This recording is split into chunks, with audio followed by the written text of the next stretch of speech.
चलिए सीधे शुरू करते हैं। नंबर 10, हेलिकोप्रियन। कल्पना कीजिए कि आप करीब 29 करोड़ साल पहले एक प्राचीन महासागर में तैर रहे हैं।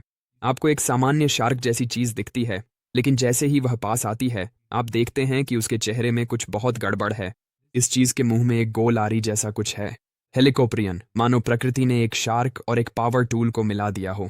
जब वैज्ञानिकों को पहली बार इस जीव के जीवाश्म मिले तो उन्हें कोई अंदाजा नहीं था कि दांतों के इस घुमाव को कहाँ रखें।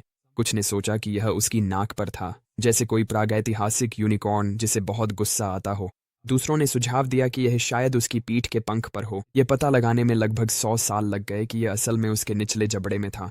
ये सामान्य दांत नहीं थे जो दूसरी शार्क की तरह गिरकर बदल जाते थे। ये दांत बस बढ़ते ही रहते थे और एक ऐसा घुमाव बनाते थे जो 3 फीट तक चौड़ा हो सकता था। कल्पना कीजिए कि आपके दांत कभी न गिरें, वे बस आपके मुंह के अंदर घूमते रहें जबकि नए दांत उगते रहें। वैज्ञानिकों को लगता है कि यह चीज 40 फीट तक लंबी हो सकती थी। ये एक स्कूल बस से भी ज्यादा लंबा था और उसका मुंह किसी बुरे सपने जैसा था।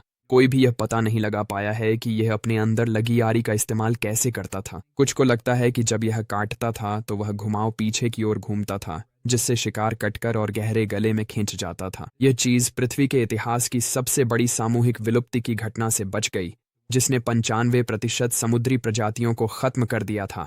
यहां तक कि जब दुनिया सचमुच खत्म हो रही थी तब भी यह चीज अपने चेहरे वाली आरी के साथ तैर रही थी।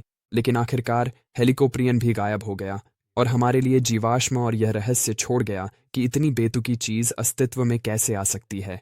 नंबर 9, ओपाबीनिया। जब वैज्ञानिकों ने 1972 में एक सम्मेलन में पहली बार ओपाबीनिया का जीवाश्म दिखाया तो सभी दर्शक हंस पड़े, क्योंकि उन्हें लगा कि यह एक मजाक है। लेकिन यह जीव असली था और यह लगभग 50 करोड़ साल पहले रहता था। यह आपके अंगूठे के आकार का था, जिसके सिर से डंडियों पर 5 आंखें निकल रही थीं, जैसे एलियन की पेरिस्कोप हों। उसके चेहरे से एक लंबी लचीली सूंड निकल रही थी, जैसे हाथी की सूंड, लेकिन उसके सिरे पर एक पंजा था। इसे अपने सबसे बुरे सपने से निकले वैक्यूम क्लीनर के अटैचमेंट जैसा समझें। इसका मुंह पेट पर और पीछे था। लगता है जैसे विकास जानवरों के अंगों के साथ खेल रहा था। वैज्ञानिकों को लगता है कि यह सूंड वाले पंजे से शिकार पकड़कर उसे पीछे मुंह तक पहुंचाता था। कल्पना कीजिए कि आप अपनी नाक से सैंडविच पकड़कर उसे अपनी ठोड़ी के नीचे ठूंस रहे हों। हमें इसके जैसा और कुछ नहीं मिला है। कोई रिश्तेदार नहीं, कोई पूर्वज नहीं, कुछ भी नहीं। ऐसा लगता है कि यह जीव बस अचानक अस्तित्व में आया और बिना कोई परिवार छोड़े गायब हो गया।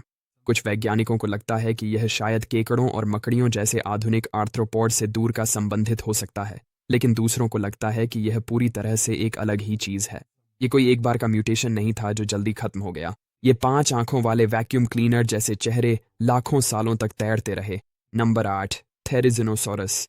कल्पना कीजिए कि आप एक सलाद बार में जाएं और किसी को अपनी सलाद काटने के लिए 3 फुट लंबी कटाना निकालते हुए देखें। वह था थेरिजिनोसॉरस। यह डायनासोर शाकाहारी था, लेकिन इसके पंजे अब तक के किसी भी जानवर से सबसे लंबे थे। पंजे जो एक औसत 7 साल के बच्चे के पूरे हाथ से भी ज्यादा लंबे थे। वैज्ञानिक अभी भी नहीं जानते